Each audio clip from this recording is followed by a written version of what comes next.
চোখের পানিতে বলবি রব্বানা ফাগফির লানা। তুই সুযোগ পেয়ে গেছিস আঁধার রাতে মাবুদের সঙ্গে একবার কন্টাক্ট করে নিবি, এটা আমি বলে গেলাম। অতএব সূর্য মানুষের সঙ্গে কথা বলে। আল্লাহ তাবারাক ওয়া তাআলা বলছেন, ইয়া আইয়ুহাল্লাযীনা আমানু, হে ঈমানদারেরা। আমি আল্লাহ কাফেরকে বলেননি, মুনাফিককে বলেননি, ফাসিককে বলেননি, জালেমকে বলেননি, বরং আল্লাহ মুমিনকে বলছেন, মা লাকুম, কি হয়েছে তোদের? তোদেরকে কোন রোগে ধরেছে? কে তোকে আঁকড়ে ধরে রেখে দিয়েছে? মসজিদে ঢুকতে দেয় না, মাদ্রাসায় যেতে দেয় না, তোকে সূরা পড়তে দেয় না, তওবা করতে দেয় না, তোর মুখ থেকে গুটকাকে ছাড়াই না, জর্দার জগতে ঢুকিয়ে রেখেছে। কে তোকে জুয়াতে বসিয়ে রেখেছে, লুডুতে রেখেছে, তাসেতে রেখেছে? আমার ঘর থেকে তোকে কে ভুলিয়ে রেখেছে রে? বল, মা লাকুম, কি হয়েছে তোদের? ইদা কিলা লাকুম ইনফিরু ফি সাবিলিল্লাহি ফাকালতুম ইলাল আরদি, যখন তোমাদেরকে বলা হয় বের হয়ে যাও তোমরা আল্লাহর রাস্তায়, তখন তোমরা জমিনকে আঁকড়ে ধরে বসে যাও। আল্লাহ জিজ্ঞেস করছেন, আরাজিতুম বিল হায়াতিদ দুনিয়া, এই দুনিয়ার জীবনটাকে তুমি নিজেকে দামি মনে করে নিয়েছো। ফামা মাতাউল হায়াতিদ দুনিয়া, দুনিয়ার যত সম্পদ আছে, যত সোনা আছে, টাকা আছে, পয়সা আছে, হিরে আছে, মণি আছে, মানিক্য আছে, চাঁদি আছে, এক জায়গায় জমা করে দাও। মিনাল আখিরা, মিনাল আখিরাতি ফামা মাতাউল হায়াতিদ দুনিয়া মিনাল ফিল আখিরাতি ইল্লা কালিল, আখিরাতের তুলনায় সামান্য কিঞ্চিত।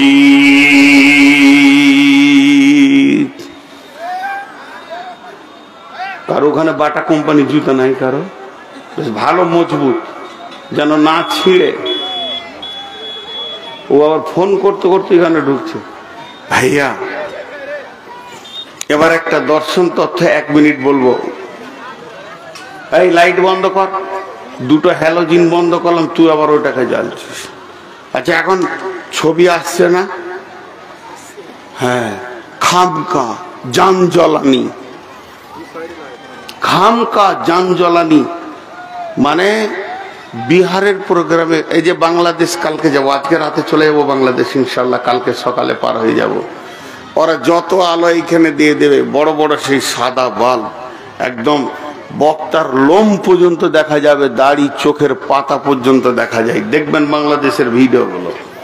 আর এরা সামনে থেকে মেরে দিলে ফোকাস দেখে লিগা। আর আমি তখন দেখছি এখানটা আন্ধার, কেউ নাই। হাজি চোখে হ্যালোজিন থাকলে সামনে আন্ধার মনে হবে না? কিছু বুঝে না।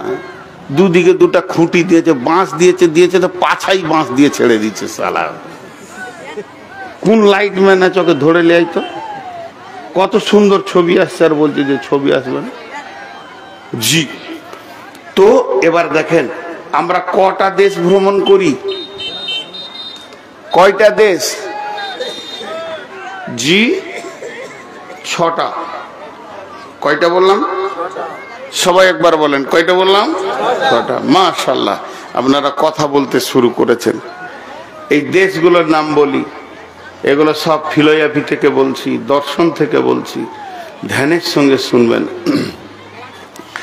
প্রথম জগতের নাম আলামে আরওয়া, দ্বিতীয় জগতের নাম আলামে আজসাম, তৃতীয় জগতের নাম আলামে দুনিয়া, চতুর্থ দেশটার নাম আলামে বারজাক, পঞ্চম দেশটার নাম আলামে ইয়াউমাল কিয়ামা, 6 নম্বর দেশটার নাম আলামে আখেরা। 6 নম্বর দেশের আবার 2টো ভাগ আছে। এ গ্রুপের নাম জান্নাত, বি গ্রুপের নাম জাহান্নাম। আমাদের সফরটা এইদিকে চলছে। আমরা আলামে আরওয়া বলতে আত্মা জগৎ, এটা কোথা আছে? কোন আসমানে আছে? এটা রয়েছে জান্নাতুল ফেরদাউসের ভিতরে। একটা বিরাট ময়দান, তার নাম হলো আত্মা জগৎ। ওখান থেকে সব দেহ আত্মাগুলো মায়ের পেটে আসে আলামে আজসাম। মায়ের পেটে বাপ মায়ের যে ক্রসে মালগুলো এসে মায়ের পেটে জমা হয়, শুক্রাণু ডিম্বাণু, ওইটা থেকে পুঁথলাটা তৈরি হয়। আর পুঁথলাটা মায়ের পেটে থাকে, সে জীবিত থাকে না, মৃত থাকে। যখন 120 দিনে পুঁথলাটা কমপ্লিট হয়ে যায়, ওর শরীরের নখ লাগাতেও বাকি থাকে না। পরিপূর্ণ গ্যারেজে যখন বডিটা তৈরি হয়ে যায়, সেদিন আল্লাহ ফেরেশতা দিয়ে একটা আত্মাকে ওই জান্নাতুল ফেরদাউস থেকে এর ভিতরে ভরে দেয়, এবং ওই পুঁথলাটাও তখন নড়াচড়া করে আর বলে দেয়, এটাই তোর দুনিয়া, শ্বশুর বাড়ি, মামার বাড়ি, ঘোড়ার গাড়ি তোকে দিয়ে দিলাম। এরপরে দুইটি জিনিস, এতদিন ছিল একটা দেহ, এবার দেহ আর আত্মা দুই সঙ্গে প্রসব নামে পৃথিবীতে আসে। এটা 3 নম্বর জায়গা, আলামে দুনিয়া। এখানে সবাই একবার করে আসবে। এরপরে এখানে যার যা অভিনয় আছে নাটকের মঞ্চে, কেউ কুলি হবে, কেউ মজদুর হবে, কেউ ড্রাইভার হবে, কেউ দর্জি হবে, কেউ মাওলানা হবে, কেউ মুফতি হবে, মাদানি হবে। আল্লাহ যাকে যেটা বানাবেন ওই অভিনয়টা করবে। একদিন ভব মেলা যখন শেষ হয়ে যাবে, কাস্টম অফিসার এসে বলবে, তোর ভিসা শেষ, তোর পাসপোর্টে আর এই দেশে তুই থাকতে পারবি না। তখন মত নামে একটা স্বাদকে তার জিভে দেওয়া হবে, সেটা সে যখনই শিখবে তো পৃথিবী ছেড়ে দিয়ে চলে যাবে। আত্মা প্রথম এসে দেখেছিল মাটির পুঁতলা, এরপরে ছেড়ে যাবে, তখন দেখবে বিছানায় পড়ে আছে সেই পুঁতলাটা। এতদিনে বুড়িয়ে গেল, 70 বছরের চেহারা চেঞ্জ হয়ে গেল। ওই আত্মাকে নিয়ে চলে যাবে আল্লাহর কাছে, এবং এরপরে জগৎটার নাম হবে কবর, আলামে বারজাখ। এটা 4 নম্বর। এই আলামে বারজাখ যেদিন কবর শেষ হয়ে যাবে, একদিন কবর ধ্বংস হবে, কিয়ামত হবে, সবাই কিয়ামতের মাঠে উঠবে। কিয়ামতের ময়দানে আদম থাকবে, আপনি থাকবেন, আমি থাকবো। এটা হবে 5 নম্বর স্টপেজ। ওটাও কিন্তু ধ্বংস হবে, চিরদিন কিয়ামত থাকবে না। তারপরে সামনে আসবে 6 নম্বর জগৎ। 6 নম্বর জগতের নাম হচ্ছে জান্নাত। জান্নাতে সকলেই চলে যাবে, শুধু এই দিকে যারা অপরাধ করেছে তাদের সাজার জায়গা জাহান্নাম, তাদেরকে খালি সাজা দেওয়ার জন্য জাহান্নামে ভরা হবে। যার যেমন গুনাহ সে ততদিন ওখানে বাস করবে, তারপরে নিজের দেশে জান্নাতে চলে যাবে। তবে মুশরিক মুনাফিক কোনদিন কাফির জান্নাতের মুখ দেখবে না। সফরটা বুঝতে পারলেন? কোন দিকে রাস্তাটা বললাম বুঝতে পারলেন? একবার হ্যাঁ না বলেন। আমাদের চলার পথের রাস্তাটা বুঝতে পারলেন? আলহামদুলিল্লাহ। তো এইটা হলো আমাদের রাস্তা। তো আমরা দুটো স্টপেজকে পার করে দিয়েছে, 3 নম্বরে আছি, কিন্তু ভেজাল এইটাই বেশি। কেন দেখেন, চলেন এই যে রাস্তাটা বললাম এটা 6 বার তাফসীর করা হয়। একবার বলেছি, আর একবার বলবো। আত্মা জগতে কোনো আমল ছিল না, নেকি ছিল না, গুনাহ ছিল না। মায়ের পেটে নামাজ পড়তে হবে, রোজা রাখতে হবে, এমন কোনো আমল ছিল না, নেকিও ছিল না, গুনাহও ছিল না। এরপরে কবরেও কোনো আমল নাই, দান খয়রাত করতে হবে, কবরে শুয়ে শুয়ে নামাজ পড়তে হবে, এরকম কোনো নেকিও নাই, গুনাহও নাই। কিয়ামতের মাঠে কোনো আমল নাই, নেকিও নাই, গুনাহ নাই। আবার জান্নাত জাহান্নামে কোনো আমল নাই, নেকিও নাই, গুনাহ নাই। যত ভেজাল এই দুনিয়াটাকে নিয়ে, এখানেই আমল আছে, এখানেই নেকি আছে, এখানেই গুনাহ আছে। আল্লাহ তাবারক ওয়া তাআলা বলছেন, হে আমার গোলাম, তোমরা এই পৃথিবীতে এসে রাজি হয়ে গেলে, পৃথিবীটাকে ফামা মাতাউল হায়াতিদ দুনিয়া ফিল আখি বন্দোবাস মাকুনতা के এবার उम्र के दुनिया पोस्त के बेसियर कसे चेतु पर चुहंगे रफ्तान को ना जाने पाक चेबर तख्त मुर्दाने चेबर रोए खाक। এটা শেখ সাদির কথা, একটু ধৈর্য ধরে শুনেন কি বলছে। পৃথিবীতে আপনি অনেক রকম সাপ দেখেছেন, বিষাক্ত বিষাক্ত সাপ দেখেছেন, কিন্তু যে সাপ দেখেছেন না কেন, ভয়ানক একটা সাপের নাম বলছি, ওই সাপটার নাম হলো দুনিয়া। ও যদি একবার কেটে দেয় আর দুনিয়া নামে বিষ যদি কারো শরীরে চলে যায়, শুনেছি সাপের বিষ হলে নিম পাতাকে মিঠা লাগে, যতক্ষণ বিষ থাকবে নিম পাতাকে মিঠা লাগবে, যখনই বিষ শেষ হয়ে যাবে তখন নিম পাতাকে তিতা লাগবে। তাহলে এই সাপ এমন কঠিন সাপ যে ও একবার কেটে দিয়েছে আপনাকে, কোন খরির সাপে আপনাকে নিম পাতা দেওয়া হবে, আপনি কচকচ করে খেয়ে নেবেন। রোজা বলবে মিঠা লাগছে, বলে হ্যাঁ। রোজা বলবে এখনো বিষ তোমার আছে। এই করতে করতে করতে করতে রুগী বলবে নিম পাতা তিতা লাগছে, রোজা বলবে তোমার বিষ এবার থেমেছে। তো যদি কোনোদিন কাউকে দুনিয়া নামে সাপে কাটে, তাকে পৃথিবীটা মিঠা লাগবে, আখেরাতটা তিতা লাগবে। যতদিন মানুষকে পৃথিবী মিঠা লাগবে, জানতে হবে যে দুনিয়া নামে সাপের বিষ এখন যায়নি। যেদিন পৃথিবীটা তিতা লাগবে আর আখেরাতটা মিঠা লাগবে, সেই দিন জানতে হবে যে এর কাছে আর সাপের বিষ নাই। বন্ধুরা আমার, শেখ সাদি এটা বলছেন, যখন এটা হবে আল্লাহ রসুল বলছেন আমার উম্মতদেরকে অহান রোগে ধরবে। এই অহান রোগটাকে সাপের বিষ বলে আমি আপনাদেরকে বুঝালাম। আল্লাহ রসুলকে বললেন অহান রোগে ঢুকবে। সাহাবীরা জিজ্ঞাসা করলেন মা অহান ইয়া রাসূলুল্লাহ, অহান কাকে বলে? আল্লাহর নবী বললেন অহান এমন একটা রোগ, হুব্বুদ দুনিয়া কারাহিয়াতিল মউত, পৃথিবীকে মহব্বত লাগবে আর মওতকে খারাপ লাগবে। তখন জানতে হবে যে ওর রোগ এখনো আছে। আর সাহাবীদের কি ছিল? হুব্বুল মউত কারাহিয়াতিদ দুনিয়া, তারা দুনিয়াকে ঘৃণা করেছে আর মওতের পরের জগৎকে তাদেরকে মিঠা লেগেছে, তাদেরকে সাপের বিষ লাগেনি। তা আল্লাহ শেখ সাদি রহমতুল্লাহ আলাইহি বলছেন দুনিয়ার চিন্তা তুমি যতই করবে তোমার দিল আসুদা হবে না। পৃথিবীর সমস্ত চিন্তা থেকে দুনিয়ার চিন্তাটা বেশি কঠিন। মা মরেছে, বাপ মরেছে, ভাই মরেছে, অ্যাক্সিডেন্ট হয়েছে, এটা বেশি লম্বা চিন্তা নয়। একদিন চিন্তা হবে, একদিন চিন্তা কেটে যাবে, আর দুনিয়ার চিন্তাটা মওত পর্যন্ত থাকবে।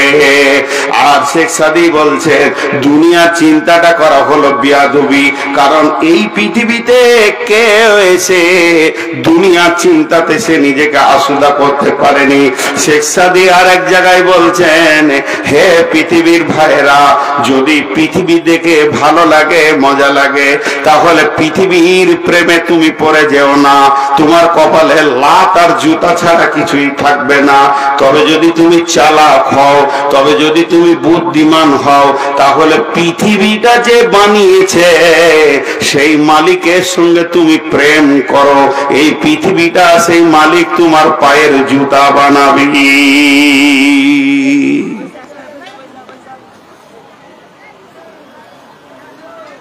রাস্তায় একটা সুন্দর যুবতী মেয়ে, 18 বছরের লড়কি, দেখতে খুব সুন্দর উজেছে, আর ওর দরকারও আছে। বেটা ছেলের বেটি ছেলের দরকার আছে, তো বেটি ছেলের বেটা ছেলের দরকার আছে, দরকার নাই তা লয়। ও লাফ মেরে যদি বেটি ছেলেটা ধরে লাই, জুতা খাবে না? বলেন জুতা খাবে না?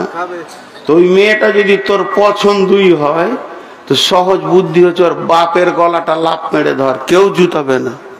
জুতাবে? বেটির বাপকে যদি কেউ লেপটে ধরে লাই, গলা ধরে খালু বলে, ওর উপরে যদি চড়ে হলাই, তো কেউ কিছু বলবে না। কি ব্যাপার? তোর বাপের দিলটা যদি তুই নিয়ে নিতে পারিস, তো ওই বিটিটা, ওই বেটি ছেলেটা তোর কম্বলের তলায় চলে আসবে, তোর জুতা সাফ করবে, করবে না? আর যারা লাথাই তো ওর ভাই জুতা পিটা করতো তোকে, সেই ভাইরাই ফের তোকে গাড়ি করে নিয়ে ঘুরবে, আর দুলা ভাই বলবে তুই ওদেরকে বলবি জুতা সাফ করে দে। তো শুধু প্রসেসটা চেঞ্জ। তো পৃথিবীর প্রেমে যারা পড়বে তারা লাত আর জুতা খাবে, আল্লাহর প্রেমে যারা পড়বে পৃথিবীটা আল্লাহ ওর জুতা বানিয়ে দেবে, এটাই কথা। আর আল্লাহ তাবারাক ওয়া তাআলা বলছেন আরাদিতুম বিল হায়াতিদ দুনিয়া মিনাল আখিরাহ খবর ফামা মাতাউল হায়াতিদ দুনিয়া ফিল আখিরাতি ইল্লা কালিল। বিশ্ববাসীরা কি হয়েছে তোদের, কোন রোগে ধরেছে, তোদের পেছনে কোন এমন চুম্বকের টান রয়েছে, তোরা পৃথিবীটাকে মজবুত করে ধরে নিলি, আমি আল্লাহ হাজার ডেকেও তোদেরকে পেছি না। যত এইখানেই যাও একজনে যাবে না, এই বস তুই, মারবো তুলে আছাড় তা আঁতুড়ি বের করে দেবো তোর। এই অভ্যাস গুলো খুব বাজে অভ্যাস, ওখানে শয়তান এসছে, উঠি ধরছে যে ওইটা কখন দেখতে হবে, একজনা হবে না। আল্লাহ জিজ্ঞেস করছে কি হয়েছে রে, পেছি না কেন তোদেরকে মসজিদে? দিয়ে বলছে দুনিয়াতে ধরেছে। আল্লাহ বলছে সামান্য জিনিসে আশক হয়ে গেলি। আপনাদেরকে একটা কথা জিজ্ঞেস করছি, উত্তর দেবেন। ওদেরকে হাঁকান তো, ভাগান ওদেরকে, আমার দিকে আসেন, উত্তর দেবেন। আপনাদের এখানে মানুষ মরলে জানাজার নামাজ হয়? ওই লোকগুলো জানে না জানাজার নামাজ হয়। তা আজান হয় নামাজে, তো জোহরে আজান হয়, আসরে হয়, মাগরিবে হয়, ইশাতে হয়, ফজরে হয়, তো জানাজার হয় না? ইন্না লিল্লাহি, আজান দিবেন, এবার থেকে আজান দিবেন, আজান দিয়ে তারপর জানাজা শুরু করবেন। একটা কথা জিজ্ঞেস করি, আজান হয় কিন্তু আমরা খেয়াল রাখি না, আজান হয় কিন্তু আমরা খেয়াল করে শুনি না, তাই শুনতে পাই না। দুনিয়াটা কত বড়, তাফসীরের মধ্যে দিয়েছে আজান আর তাকবীর আর ইমামের তাকবীরে তাহরিমার মধ্যখানটার নাম দুনিয়া। এটা কেন বলেছেন কান করে শুনেলেন বন্ধুরে আমার, মনে করলেন এখানে একটা বড় ইজতেমা হচ্ছে, সম্মিলন হচ্ছে, হাজার হাজার লোক এসছে। এবার মুয়াজ্জিন আজান দিল, আল্লাহু আকবার, আল্লাহু আকবার, লা ইলাহা ইল্লাল্লাহ। লোক উজু করে চলে এলো, 10,000 লোক, 20,000 লোক, ইমাম ডাক করে দেয়া হলো, ইমাম সাহেব দাঁড়িয়ে গেল, মুয়াজ্জিনকে খালি এরকম একটা চোখের ইশারা মেরেছে, মুয়াজ্জিন শুরু করে দিল আল্লাহু আকবার, আল্লাহু আকবার, আশহাদু আল্লা ইলাহা ইল্লাল্লাহ, আশহাদু আন্না মুহাম্মাদার রাসূলুল্লাহ, হাইয়া আলাস সালাত, হাইয়া আলাল ফালাহ, قد قامت الصلاة قد قامت الصلاة الله أكبر الله أكبر لا إله إلا الله। এবার ইমাম কি বলবে? আল্লাহু আকবার। মুয়াজ্জিনের লা ইলাহা ইল্লাল্লাহ আর ইমামের আল্লাহু আকবার, মধ্যখানে সময়টা কতক্ষণ? 1 বছর নাকি? করেন ও ভাই আপনি একটু পেঁচিয়ে যান, আপনার পাটা ঠিক করেন, ও ভাই আপনার গোড়ালির কাপড়টা তুলেলেন, মোবাইল গুলো বন্ধ করেলেন। এই কথাগুলো যখন বলবে খুব বেশি 1 মিনিট। একজন মুফাসসির বলতে, বন্ধু এরই নাম দুনিয়া। কি করে হলো? বলে তোমার নামে আজান একটা হয়ে গেছে, যটা মানুষ এখানে বসে আছি তয়টা তো জানাজার নামাজ আছে না নাই? তয়টা নামাজ আছে, ওয়াক্ত বলছি না, প্রত্যেকটা মানুষের পেছনে একটা করে জানাজার নামাজ আছে। যেদিন তুমি আতুর ঘরে জন্ম নিয়েছো তোমার কানে আজান পড়ে গেছে, ওই আজানটা ছিল তোমার জানাজার আজান। তোমাকে পৃথিবীতে দেয়া হলো আজান আর তাকবীরের পর, আর তোমাকে হুঁশিয়ারি দেয়া হলো তোমার জন্য একটা ইমাম উজু করে রেডি হয়ে আছে, খালি একবার মরে দেখো, ইমাম এসে ওই আজানই তোমাকে নামাজ পড়িয়ে দেবে। তোমার তোমাকে এতটুকু টাইম দেয়া হলো, আজান হয়ে গেছে, তাকবীর হয়ে গেছে, ইমাম উজু করে দাঁড়িয়ে আছে, এরই ভিতরে তুমি জুয়া খেলেছো, এরই ভিতরে তুমি তাস খেলেছো। হতভাগা মুসলমান, আজানের পর কেমন করে তুমি তাস খেলতে যেতে পারো? আজানের পর খুব বেশি যদি চাপ আসে পেশাব পায়খানায় যাব, আবার এসে কাতারে দাঁড়াবো, কিন্তু তুমি তাস খেলতে চলে গেছো। এত বড় মাহফিলের ভিতর থেকে যদি আমি ইমামকে বলি, হুজুর একবার আসি, কাটিহারে একটু জুয়া খেলে আছি, তাস খেলে আছি, 2 বোতল খেয়ে আসি। হে মুসলমান, তোমার জিন্দেগিতে আজান পড়ে গেছে, তোমার জীবনটা কত পবিত্র, তোমার জীবনে তাকবীর হয়ে গেছে, তোমার জন্য ইমাম উজু করে রেডি হয়ে গেছে।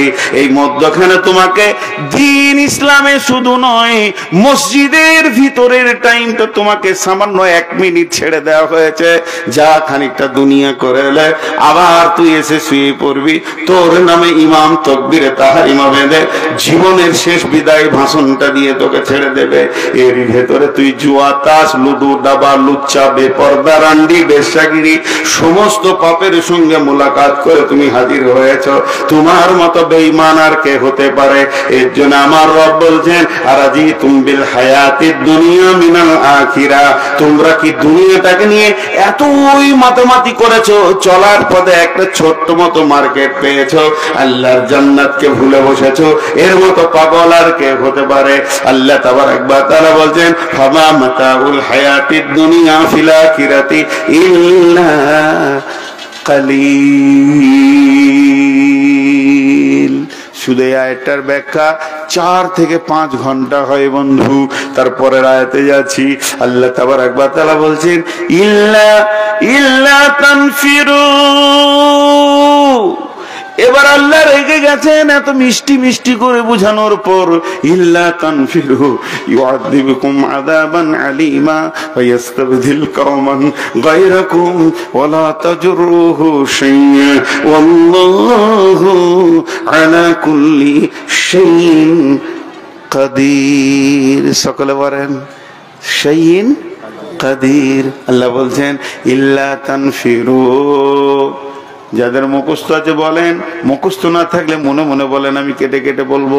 আল্লাহর হুকুমটা এখানে কত কড়া আসছে দেখেন, ইল্লা তানফিরু ইউআযিবকুম আযাবান আলীমা ওয়া ইস্তাবদিল কওমান গায়রাকুম ওয়া লা তাজরুহু শাইয়্যা ওয়াল্লাহু আলা কুল্লি শাইইন কাদির। আল্লাহ তাবারক ওয়া তাআলা বলছেন, তোদেরকে ভালো করে বানালাম, তোদেরকে সুন্দর করে বানালাম, তোদের দ্বারা কাজ নিব বলে আমি বানালাম।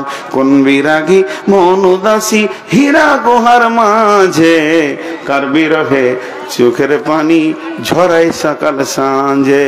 কিসের বোঝা বহন্তরে, কিসের বোঝা বহন্তরে, কোন বোঝাটা সে বইবে? তাই বলছে কিসের বোঝা বহন্তরে, গড়ল তারে যত্ন করে। কিসের বোঝা বহন্তরে, গড়ল তারে যত্ন করে। প্রভু তারে করল বরণ সারা জাহান মাঝে। কোটি কোটি লোকের ভিতরে আপনাকে আমাকে আল্লাহ মুসলমান করেছে। কত সৌভাগ্য, কোরআন দিয়েছে আমাদের মাথায়। এই বোঝাটা নিয়ে বেড়া, হতভাগার দল। এত দামি মাল কোথায় তুই পাবি? এটাকে থুইয়ে দিয়ে তুই শুয়োরের বাচ্চা নিয়ে বেড়াচ্ছিস, মদের বড় ব্রেল নিয়ে বেড়াচ্ছিস, তাহলে তুই কত নোংরা হয়ে গেছিস। আল্লাহ তাবারক ওয়া তাআলা বলছেন, আমি তোদেরকে বানালাম, আমার পৃথিবীতে ধানের আবাদ করতে হবে তার জন্য নেই, গমের আবাদ করতে হবে তার জন্য নেই, ভুট্টার আবাদ করবি তার জন্য নেই, বরং আমার কোরআনের প্রতিষ্ঠিত আবাদ তোরা করবি তার জন্য। কিন্তু যদি তোরা শুয়ে যাস, ইউআযিবুকুম আযাবান আলীমা, তোদেরকে আমি আযাবে আলিম দেব। ওয়া ইস্তাবদিল কওমান গায়রাকুম, এবং অন্য কওমকে দিয়ে আল্লাহ দ্বীনের কাজ করে নেবেন। ওয়ালা তাজরুহু শাইয়্যা, এটা আল্লাহর কাছে কোনো ব্যাপার নাই, এটা আল্লাহর কাছে কোনো কঠিন নাই। ওয়াল্লাহু আলা কুল্লি শাইইন কাদির, আমার আল্লাহ সমস্ত জিনিসের উপরে ক্ষমতাবান।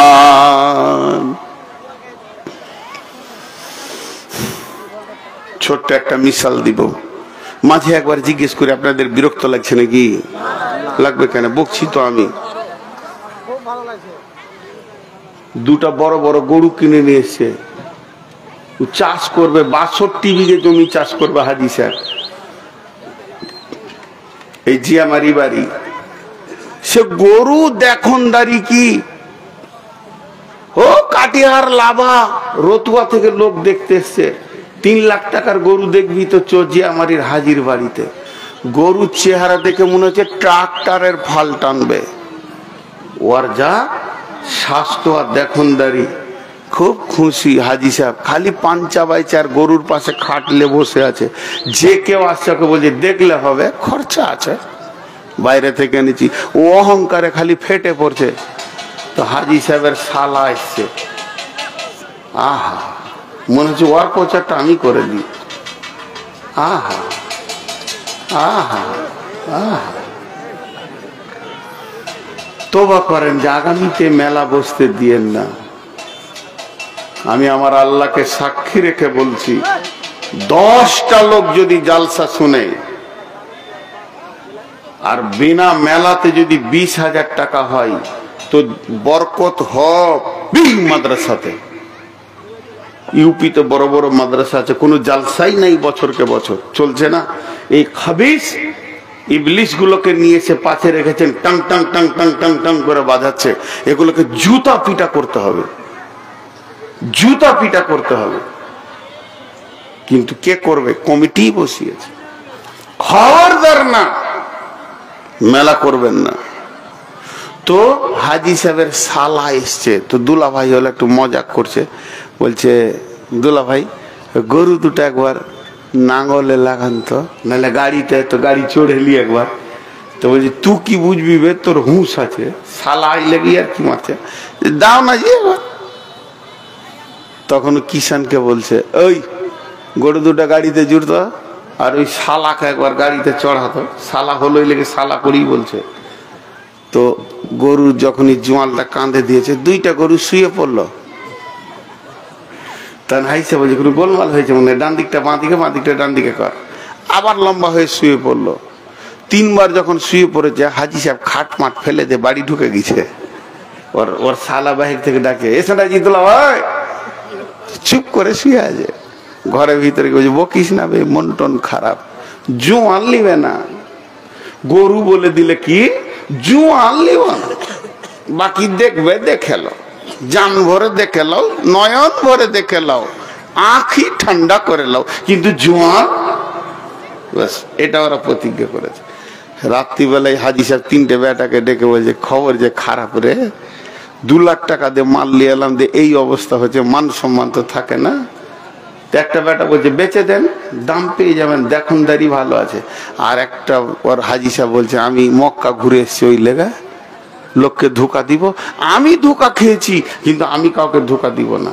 তখন বড় বেটা বলছে জবাই করে দেন, কালকে মাল টাটকা হয়ে যাবে, জালসার দিন আছে, বিক্রি হয়ে যাবে। আপনাদের কাছে আমার প্রশ্ন, ভোরবেলায় উঠে 2টা গরুকে জবাই করে একবার রাস করে দিলে মাংসর, গোটা গাঁকে বিক্রি করে দিয়ে 2 লাখ টাকা তুলে নিল। হাজি সাহেব কি বলবে যে আমার গরু জবাই হয়ে গেছে, 50 বিঘে জমি আর চাষ করব না? বলবে? ট্রাক্টর লে চাষ কিন্তু বন্ধ, ওদের শোকে চাষ বন্ধ। আল্লাহ তাবারক ওয়া তাআলা বলছেন এটা আমার ফসল, তোদেরকে আমি বানালাম, আশরাফুল মখলুকাত বানালাম। শুধু তাই নয়, শেষ নবীর উম্মত বানালাম। এই পর্যন্ত শেষ নয়, সারা পৃথিবীর মাটিটাকে তোদের জন্য মুসল্লা করে দিলাম। তোদের সম্মান বাড়াতে বাড়াতে বাড়াতে বাড়াতে আসমান তাক আমি পৌঁছে দিয়েছি। তোদের সুপারিশ ছাড়া অন্য নবীরা জান্নাতে যাবে না। তাহলে তোদের নাম আমি কত বাড়িয়ে দিলাম। কেন কেন কেন? আমার কোরআনের তোরা চাষ করবি, কিন্তু তোদের ঘরে যখন কোরআন আসছে, তোদের ঘরে যখন মাদ্রাসা আসছে, মসজিদ আসছে, লম্বা হয়ে তোরা শুয়ে পড়লি। এটা করতে আমরা রাজি নই। আল্লাহ তাবারক ওয়া তাআলা বলছে এবার আমি বিজেপি আর বজরঙ্গের হাতে ছুরি দেব, তোদেরকে আগে জবাই করবে।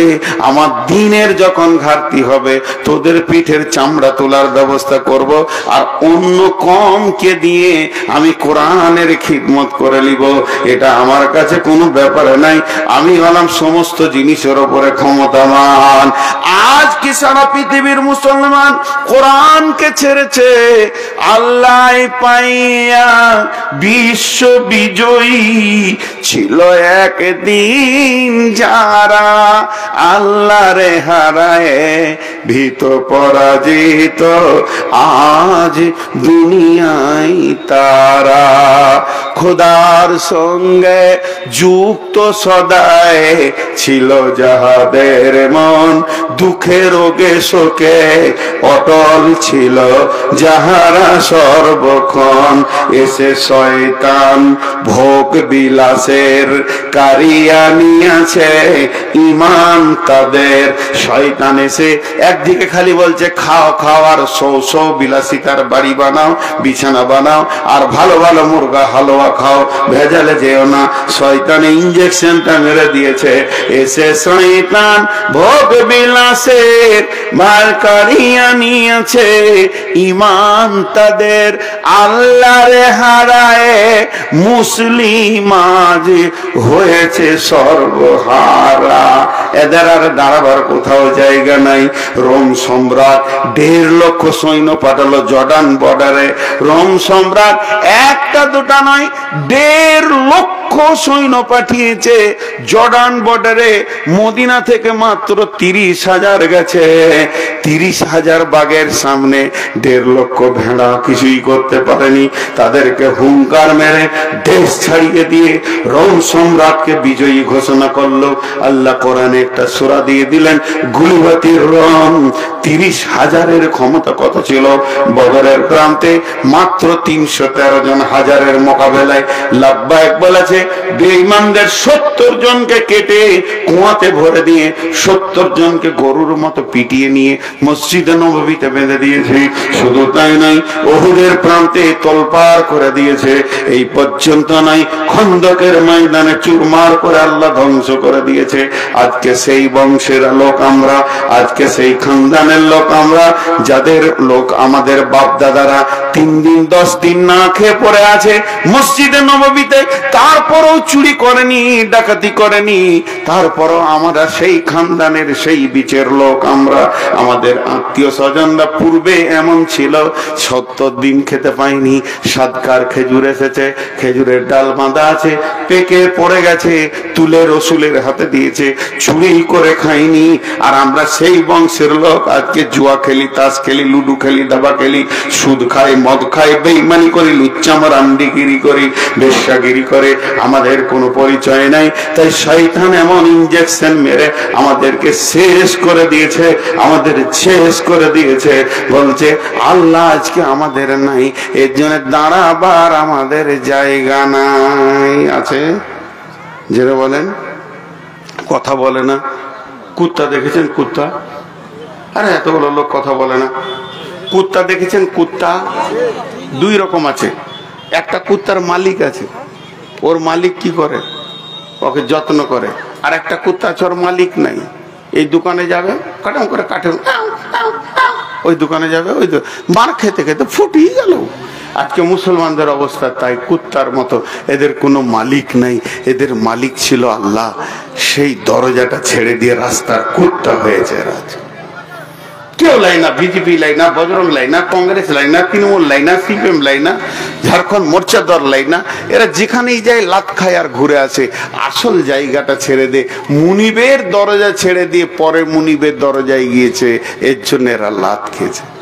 আল্লাহ একটা ওষুধের কথা বলছেন, এটা বলে আজকের মতো শেষ করে দেবো। আজকে আপনাদের সামনে আমার পরে চতুর্বেদী আছে, বিখ্যাত বক্তা, বাংলা, বিহার, উড়িষ্যা মিলে। আমার ছোট ভাই ধরেন, ঠাট্টা করছি না, ভালো যোগ্য আলে, মাশাআল্লাহ, কথা বলবে, শুনবেন, কেউ উঠবেন না। তো সেটা কি? ইল্লা তানসুরুহু ফাকাদ নাসারাহুল্লাহু إذ أخرجه الذين كفروا ثاني اثنين إذ هما في الغار। লম্বা ঘটনা। এই বক্তব্যটা আমি রেখেছি, ইউটিউবে পাবেন। একদম গারের শৌরের কাছে দাঁড়িয়ে বক্তব্য করেছি আমি, মক্কা, যেখানে রাসূলুল্লাহ সাল্লাল্লাহু আলাইহি ওয়াসাল্লাম 3 রাত 3 দিন আবু বকরকে নিয়েছিলেন। এই গোটা ঘটনাটা এখানে আছে। এরই মাঝে আপনাদেরকে বলে দিই, হজ উমরা করবেন তো আমার সঙ্গে করবেন। হজ উমরা করবেন তো আমার সঙ্গে করবেন। ওখানে দাঁড়িয়ে এই বক্তব্যটা দিয়েছি। আর গারে সৌরে কে যে লিখেছে লাল কালিতে সুন্দর করে পাথরে লেখা আছে এই আয়াতটা, এটা আল্লাহ নাজিল করেছিলেন। আল্লাহ বললেন যে তোমরা আমার দিনের মদদ করো, তাহলে আমার সাহায্য তোমার কাছে যাবে। এখন এই চাওয়ালা তুই কাটিহার স্টেশন যাবি, আমার চোখে থেকে যা, তুই ওইদিকে যা, ওইদিকে যা, হ্যাঁ ওইদিকে, পিঠে সুজা করে দেবো, তোর হাড় হাড্ডি ভেঙে কিছু রাখবো না, চুর চুর করে দিব। এত বড় তোর সাহস যে আমি বসে আছি তুই চা নিয়ে চলে আসছিস। তোর কটা বউ আছে যে এত খরচা করে তোকে ইনকাম করতে হবে? 4টা বিয়ে করেছিস, বেয়াদব। ওর সাহস কত, চা নেই দিকে চলে। বাংলাদেশে এক চাওয়ালাকে বললাম বস এখানে, তুইও জালসা শোন, ওকে উঠতে দিনই 2 ঘন্টা, তোকেও তো জালসা শুনতে হবে। তো আমি আপনাদের সামনে যেটা বলছি, ছোট্ট একটা উদাহরণ দিব। সারা পৃথিবীর নেতাদের পা ধরতে হবে না, সহজ রাস্তা হচ্ছে আল্লাহর কাছে কেঁদে আল্লাহকে রাজি করলে দুনিয়াটাকে পায়ের জুতা বানিয়ে দেবে। এটাই সহজ রাস্তা। একটা উদাহরণ দিয়ে আজকের মতো ছেড়ে দিব। দাদু নাতি 2 ভাই। আপনারা বেটার বেটাকে কি বলেন? পোতা। পোতার দাদু, দাদুর বয়স 70 আর পোতার বয়স হলো 4। একই বয়স তাহলে না, কাছাকাছি। ওটা সামান্য 66 বছর কম বেশি, ওটা খুব কম বেশি লয়। তো 2 ভাই, তো দেখবেন ওদের আবার মহব্বত খুব বেশি হয়, মানে আসলের থেকে সুদের মায়া বেশি। আমার একটা নাতিনি হয়েছে, কি বলবো রে ভাই, ওকে ছেড়ে আসতে কষ্ট লাগছে, বউ ছাড়তে তো কষ্ট লাগছেও না। তো ছোট্ট মতো আছে, নানা বলতে শিখেছে কোন রকম। তো এ হচ্ছে একটা প্রেম মহব্বত। তো এবারে আমার মতো ওর বুড়াটা রোগা, রাতে রুটি খায়। তো বৌমাটা এসে বলছে, আর শাশুড়িটা আছে, তো বৌমাটা বলছে আব্বা ওই আটা শেষ হয়ে গেছে গহমের, তা 2টি গম দিচ্ছে, একটু মেশিন থেকে কুটে নিয়ে চলে আসেন। দে মা, দিয়েছে। তো 20 কেজি মতন দিয়েছে গম, ওটাকে বেঁধেছে, এবার ও মেশিন ঘরে যাবে। এ ক্যাঁট মালটা শুয়েছিল, গুঁটলুটা, ও উঠে গেছে, উঠে দেখছে কি ব্যাপার, দাদু কাপড় পরেছে, মানে ও জামাটা উল্টা করে পরে লেছে, আমিও যাব। বুড়া তখন হিসাব করছে, ওটা তো 20 কেজি, এটাও 20 কেজি, 40 কেজি হয়ে গেল। আমি তো 20 কেজিতে বাঁচছিলাম, এখন কত হলো? 40 কেজি। তো একে তো ধুমকালে হবে না, কানবে গাল ভুলিয়ে, তাকে একটু বুঝিয়ে দিই। বলছে দাদু, বলে কি, নদীতে প্রচুর পানি, প্রচুর পানি, পার হতে পারবে না তুমি। বলছে লাপে পেড়ে যাব, লাপ মেরে। তা হলো না, বাঘ এসছে, ও বাঘকে এমন মারবো আর দাঁত ভেঙে দিব। ছোট ছেলে বলছে, তার মানে ও যাবে। শেষকালে দেখছে, বলছে ওইটাকে, বলছে আমার মা। বলে ওটা আমার বৌমা। তাহলে তোমারও মা আমারও মা। এইটা কি? বলে গমের বোঝা। বলে তোমার মা আমার মা গমের বোঝা দিয়েছে, এইটাকে মেশিনে পিড়ে আনতে হবে, এটাকে পিষে আটা বানাতে হবে। তাহলে আমার সঙ্গে যদি যেতে হয় 2 ভাইয়ে যাব, অর্ধেক রাস্তা তুমি নিয়ে যাবো, অর্ধেক আমি নিয়ে যাবো। বলছে দেন। আচ্ছা ও পারবে 20 কেজি নিতে? ওয়ারই ওজন এখন 12.5 কেজি হয়নি, তো 20 কেজি। তো প্রথমেই বলছে দেন, তখনই বলছে লেড়ে ধর ধর বলে আর মাথায় দিয়েছে বোঝাটা। কিন্তু বন্ধুরে সমস্ত ওজনটা ওপর দিকে টান মেরে ধরে আছে, শুধু মাথাতে প্যাকেটটা কোন রকম চুলে ঠেকেছে। কচি কচি হাতগুলোকে দিয়ে মাজা হিলিয়ে হাঁটছে, আর মনে মনে ভাবছে আমি 20 কেজি মাল নিয়েছি। আর কল কল করে ঘেমে গেছে, খেলার সাথীদেরকে ইশারা মারছে, পারবি, খালি দেখ কি মাস্তান, 20 কেজি মাল নিয়েছি। কিন্তু আসল ওজনটা কার হাতে? আসল ওজনটা দাদুর হাতে। যেতে যেতে যেতে যেতে মেশিন ঘরে গিয়ে দাদু দেখছে ওটা আমার ঘেমে গেছে, কল কল করে জামা দিয়ে মুখটা মুছে দিল। দূর গালে চুমা এসেছো, চলো তোমাকে আগে জিলেপি দিব, তোমাকে আগে পাঁপড় দিব, তুমি যা চাইবে আমি দেব। 2 গালে চুমা দিয়ে দিল। আল্লাহ তাবারক ওয়া তাআলা বলছেন এইটার ওজন এত বেশি, সারা পৃথিবী তোরা মাথা ভিড়িয়ে নিতে পারবি না। তবে ওই ছেলেটার মতো খালি তোরা মাথা ভিড়া, আমি আমার কুদরতি হাতটা তোর মাথার উপরে রাখবো। ইল্লা তানসুরুহু ইয়ানসুরহু ফাকাদ নাসারাহুল্লাহ। তোরা যখন আমার দ্বীনকে নিয়ে আগে বাড়বি, আমি রব তখন আমার কুদরতি হাতটা তোর মাথার উপরে রাখবো, তোকে আমি ওজন দিব না, তাতেই তোরা কলকল করে ঘেমে যাবি।